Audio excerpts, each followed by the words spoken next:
My name's Scott, and I'm an extrovert.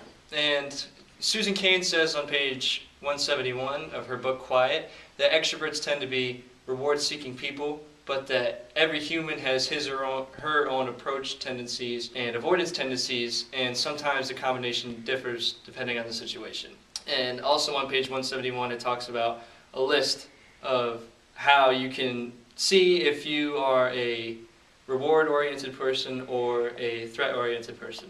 And number 2 on that list on page 171 for reward-oriented people is that when they want something, they tend to go all out for it. So for this project, I decided to film it in the church I grew up in, and I had to make a lot of phone calls and text messages to try to get the people here.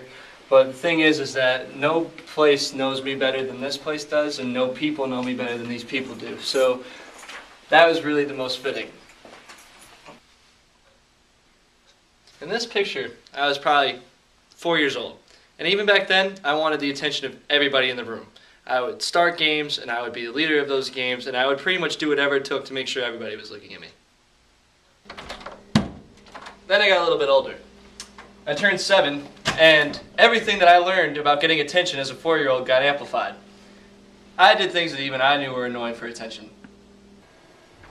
Then I got to this room at the beginning of my awkward middle school years. Social acceptance back then was everything, especially to me, and I would do a whole bunch of crazy things to make sure everybody was looking at me and talk to people I didn't even like so I could be considered cool. And honestly, that just led to a lot of people saying, "You're annoying." Yeah, whatever. But after I got that wake-up call, it led to me being kind of like this. One day, I'd be the guy that would want to be the center of all the attention, and I wouldn't want anybody to look at me. And then I would feel a little bit better about myself and want to be the star again. And then I would just want to be left alone. In high school, I decided just to keep my circle small. I had my core group of friends, and I didn't care if I made any more, and I would just act crazy around them, but I didn't really care about meeting other people. So when I was given this assignment and took this test on page 13, I was wondering what the outcome would be, because I'm an extrovert around my friends, but I'm not really an extrovert around other people. So after taking the quiz on page 13 of Susan Cain's Quiet, I found out that I'm an extrovert. But I also do have a lot of introverted qualities as well. But I can't go as far as saying that I'm an ambivert because the numbers aren't that even, but there's enough on the introverted side so that it really can't be ignored. Page 11 of Quiet defines extroverts as people who focus on the life of other people and their own activities, while introverts are defined as people that are drawn to their inner self and their inner world and their own feelings. Now let's get into some of my qualities. So the introvert parts of me really cannot stand when people just scrap for something to say and make up nonsense just to have something to say to somebody. So how's the family day? No, like that. If it's going to be small talk, I like it personally as an extrovert when it's about something I know about. Oh, did you see the game last night? I did, and Chiefs lost. That was pretty funny. You're so annoying. Yeah, I've heard that before. The other thing I don't like as an introvert, I can't stand conflict, and I'll do anything to avoid it and make sure that I'm not involved. So, I heard you were making comments about my flamingo hat.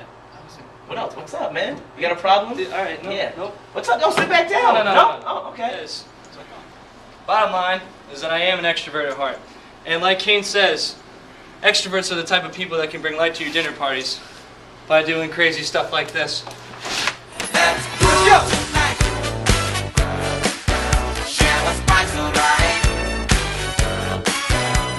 Alright. Back to business. Cain also describes on page 231 a study done by a man named William Garziano. Garziano found out that people who are introverts don't really like meeting people unless it's in sort of like a friendly context. And us extroverts like people like her that we can compete with.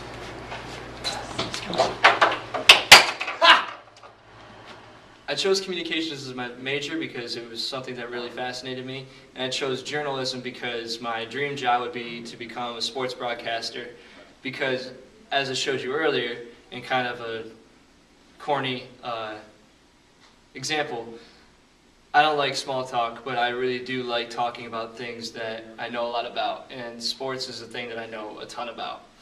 So I think that I can provide a lot of great details and a lot of excitement to the games when you're watching it, and I have a lot of opinions and a lot of information about it that I love to talk to people about. So I think that job would just suit me perfectly. The reason I think we chose this book for class was because on page 93 it talks about how the best teams are made up of a healthy mix of introverts and extroverts, and also leadership structures are that way too.